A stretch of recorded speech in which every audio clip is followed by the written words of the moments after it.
Teshuvot Daf Lamed Vav. Bonjour, aujourd'hui je suis intéressé d'étudier avec vous, si vous me permettez, une tchouva que j'ai rencontrée par hasard dans le dans le shoot du Khatam Sofer.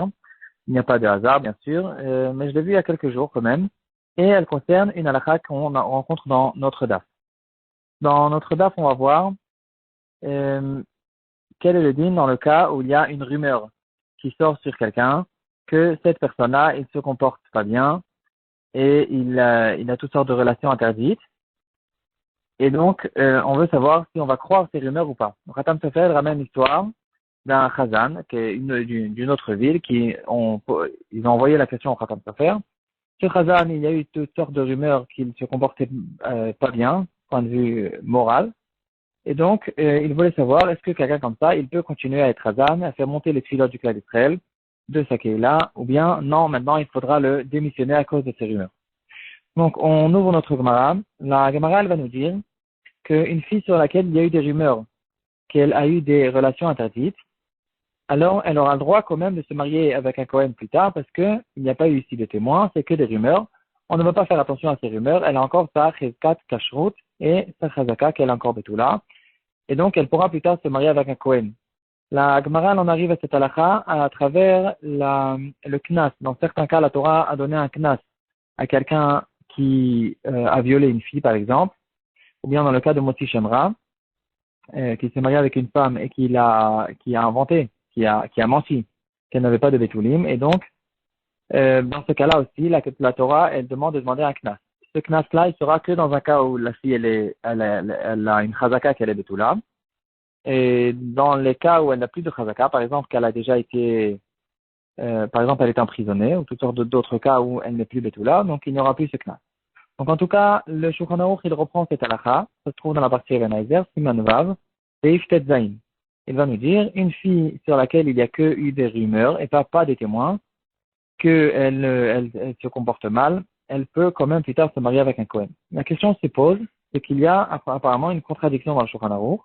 Dans le Siman Dalet, Seif Tet Vav, toujours dans la partie Ebenezer, le Shulchan Aruch va dire qu'une femme sur laquelle il y a eu des rumeurs qu'elle a eu des relations interdites, elle ne pourra plus tard se marier avec un Kohen. Et là, les Mefarshim essaient d'expliquer quelle est la différence entre ces deux choses-là, comment on répond en fait à cette contradiction. Dans le Bach, il va dire qu'il y aura une différence entre une jeune fille qui n'a pas été mariée et une femme qui est chétiche. C'est pour ça que si vous avez fait attention, dans le deuxième Shulchan Aruch que j'ai cité, il dit une femme, pas une fille. Ici, dans le deuxième cas, le Shulchan Aruch, il parle là-bas, il a fait attention de dire qu'on parle d'une femme mariée. Alors, dans le cas d'une femme mariée,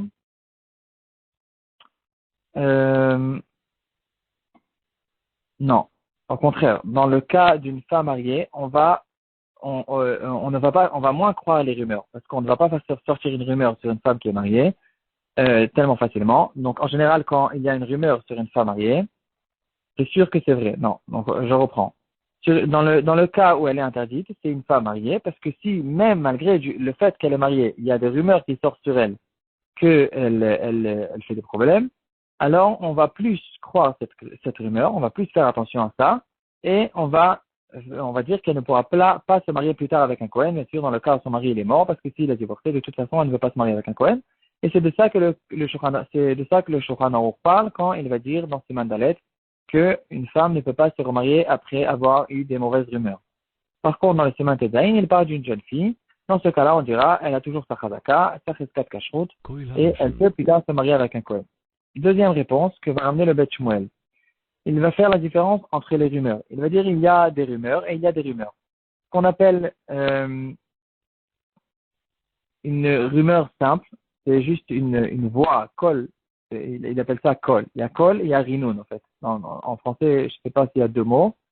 En tout cas, il y a une rumeur qui est un petit peu sortie. Les gens, ils commencent un petit peu à en parler. On n'est pas obligé de croire toutes les rumeurs, tout ce qui tourne.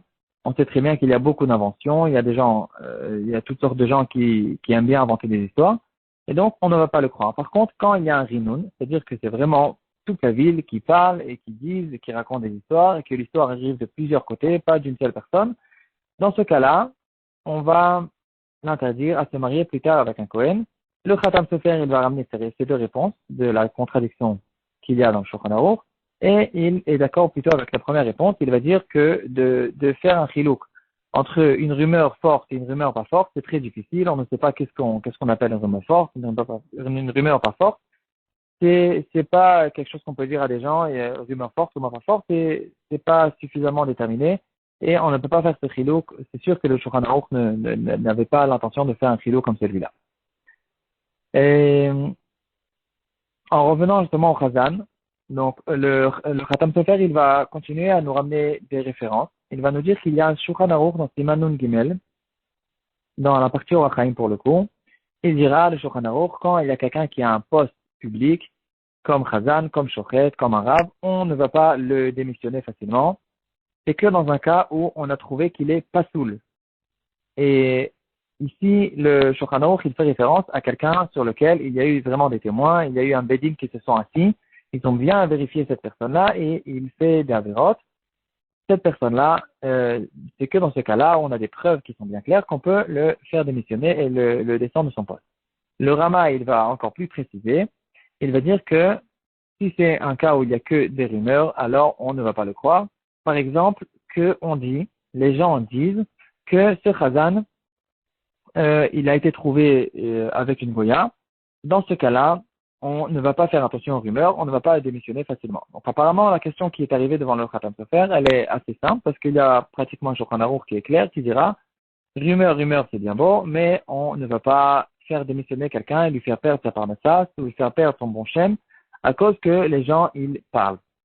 Le Mishnah Bora, il va nous rajouter quand même quelques détails. Il va dire on ne va pas laisser une histoire comme ça en l'air. On ne laisse pas les gens parler et ceux qui sont pour, ceux qui sont contre. Quand il y a des rumeurs, il faut quand même que le Bedin de la ville qui fasse attention à tout ce qui se passe, que le Bedin s'assoie, qu'ils essayent de trouver des témoins. Peut-être qu'il y a des témoins qui ont vu clairement que oui, que non, etc. Et en plus de ça, dans le bureau al-Kha, il va nous dire on va bien sûr l'avertir. On ne va pas le démissionner sans l'avertir. On va l'avertir et après tout ça, si on a quand même des témoins, on peut bien sûr le démissionner. On ne va pas garder quelqu'un qui est une mauvaise personne en tant que Khazan ou un autre poste spirituel. Donc, et aujourd'hui, on ne va pas rentrer dans la halachot de la Shonara. Il y a beaucoup de halachot là-dessus. D'où est arrivée la rumeur? D'où moi je l'ai entendu?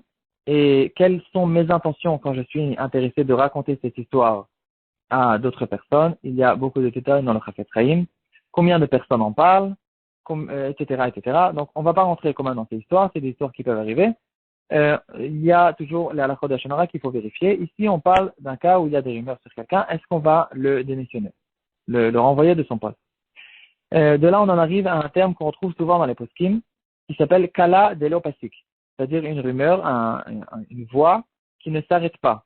C'est-à-dire, s'il y a une rumeur qui tourne pendant 2-3 jours, non, pendant encore moins que 2-3 jours, qui tourne un tout petit peu et qui s'est arrêtée, ici, c'est pas une rumeur qui est sérieuse, c'est de ça qu'on parle quand on ne va pas l'écouter. Par contre, quand il y a un kala delopasik, alors, kala delopasik, c'est-à-dire qu'il y a une rumeur qui a au moins une journée et demie, premièrement. Deuxièmement, c'est une rumeur qui n'a pas été sortie par une seule personne. On essaye au fait toujours de rechercher d'où est sortie cette rumeur. Peut-être qu'il y a une seule personne et de là, c'est que de cette personne que toutes les histoires sont arrivées. Ici aussi, c'est pas une rumeur qui est très forte. Il faut qu'il y ait des histoires qui arrivent de plusieurs côtés, de plusieurs sens, de plusieurs personnes qui racontent plusieurs histoires. Et c'est que dans ce cas-là où ça va s'appeler vraiment une rumeur qui est sérieuse. Aussi, il faut vérifier s'il y a des gens s'il a cette personne-là a des ennemis dans la ville. S'il y a des ennemis, on peut comprendre aussi pourquoi il y a des rumeurs qui sortent sur lui. Peut-être que tout est des inventions et il n'y a rien à croire dans tout ça. Le Khatam Sofer, il va continuer à nous dire que dans le cas où il y a effectivement une rumeur qui est bien forte, qui a Kala Delopasik avec tout ce qu'on vient de dire, toutes les conditions pour que ça s'appelle une rumeur qui est forte, même dans ce cas-là, tant qu'il n'y a pas de témoin, on ne va pas le démissionner. Mais par contre, ici, dans ce cas-là, il pourra avoir quelqu'un dans la choule qui dira, regarde, moi, je suis pas intéressé d'avoir un chazan comme celui-là. S'il y a même une personne dans la choule qui n'est pas intéressée de l'avoir en tant que chazan, alors on devra lui dire de partir à la maison parce qu'on ne peut pas forcer quelqu'un de lui donner un chazan alors qu'il n'est pas intéressé de l'avoir en tant que chazan. Le chazan, c'est le shaliach tibour et c'est le shaliach, c'est l'envoyé de chaque particulier. S'il y a un particulier qui n'est pas content, alors s'il y a une certaine base, bien sûr, alors on devra dire au Khazan de revenir à la maison tant qu'on n'a pas tout vérifié, tout ce qui se passe. Donc, la conclusion du Khatam Sofer, c'est qu'on ne peut pas croire les rumeurs. Il y a beaucoup de rumeurs qui ne sont pas vraies, qui ne sont pas correctes, qui ne sont pas précises. Donc, nous-mêmes, le Rav de la ville, le Rav de la ville qui a envoyé la question au Khatam Sofer, lui dit, le Khatam Sofer, tu ne peux pas le renvoyer. Par contre, s'il y a une personne qui ne sera pas contente, il faudra effectivement vérifier et lui dire de mettre en stand-by le temps qu'on vérifie tout ça. L'histoire, en fait, qui est arrivée devant le Khatam Sofer, c'était l'histoire de ce Khazan, en fait, de toute cette histoire qui a commencé. C'était l'histoire d'un Khazan que sa fiancée, elle était enceinte, et donc il y a eu beaucoup de rumeurs, de problèmes, d'histoires. Qu'est-ce qui se passe avec lui, qu'est-ce qu'il fait, est-ce que c'est quelqu'un de correct, etc. Donc, le Khatam Sofer, il dit que normalement, on ne va pas le faire descendre à cause des rumeurs. Chaque personne, il a quand même une cheskat kashrut tant qu'il n'y a pas de témoins qui arrivent devant un beddin, tout normal, euh, de manière correcte, avec un beddin qui reçoivent des dîmes, etc., des témoins, pas des rumeurs qui tournent dans les rues. Le Khatam Sofer, un truc intéressant, avec ça on va finir, un truc sympathique. Il dit de toute façon, la majorité des Chazanim de sa génération, c'est des gens qui ne sont pas corrects, ça sert à rien, même si de toute façon tu vas le faire démissionner. D'abord, ça va faire toute une pagaille, toute une histoire dans toute la ville. Il y aura tous ceux qui sont pour tous ceux qui sont contre, ça va faire une grande marloquette. Donc déjà, tu seras pas dans une bonne situation, toi le Rav. Et en plus de ça, de toute façon, tu vas le faire démissionner et tu vas trouver quelqu'un d'autre. Est-ce que tu vas trouver quelqu'un d'autre? De toute façon, les Chazanim, il dit le Khatam Sofer, je cite la phrase, Mani achiado besaltero, betoek bekol orev. Ils mettent leurs mains en dessous de leur menton et ils crient avec une voix de corbeau. En fait, il y a ici un jeu de mots. En général, on dit mes amers bekol arev. Ils chantent avec une voix agréable. Et il a fait un jeu de mots, au lieu de Harev, il a mis en rêve, il écrit comme un corbeau. Haïrte Hashem Peakato, est-ce que Hashem est intéressé de recevoir ces cris de ces chatanim, qui apparemment avaient l'habitude à l'époque de mettre la main en dessous du menton pour faire bien donner, pour donner une bonne tonation à la voix. Et dira le Khatam Sofer, j'ai entendu de mon Rav que le Yetzer Hara, il fait la guerre contre 3 personnes dans la ville et après il est tranquille et il n'a pas besoin de continuer à travailler chez tout le monde. La première personne, c'est le Khazan, qui, le Yetzer Hara, quand il travaille bien sur le Khazan et que le Khazan, il est un rachat, il prend toutes les filotes de toute la ville et il les dévie complètement dans d'autres mondes et que les filotes freinent, ne montent pas chez Hachem et ça cause des gros problèmes. La deuxième personne que le Tarara, il aime bien faire dégringoler, c'est le chochet de la ville. Chaque ville à l'époque, il y avait son chazan, son chochet. Et donc le chochet aussi, s'il n'est pas Yereshamaim, il peut faire manger des tréfotes, des vélotes ou tréfotes, des aliments qui ne sont pas cachés à toute la ville. Et encore une fois, il fait dégringoler de cette manière-là toute la ville, pas qu'une personne. La troisième personne, c'est le sofer, qui va écrire les Sifrei Torah et les mezuzot de la ville, et s'il n'est pas Yereshamaim, alors il va vendre des Sifrei Torah et des mezuzot qui sont psulim, et encore une fois, il y aura toute la ville, tous les gens qui ratent ces mitzvot, de Sifrei Torah, de mezuzot, à cause du fait qu'il y a une personne qui n'est pas Yereshamaim. Voilà, donc en gros c'est ça, tu vois, du Khatam Sofer, et à très bientôt.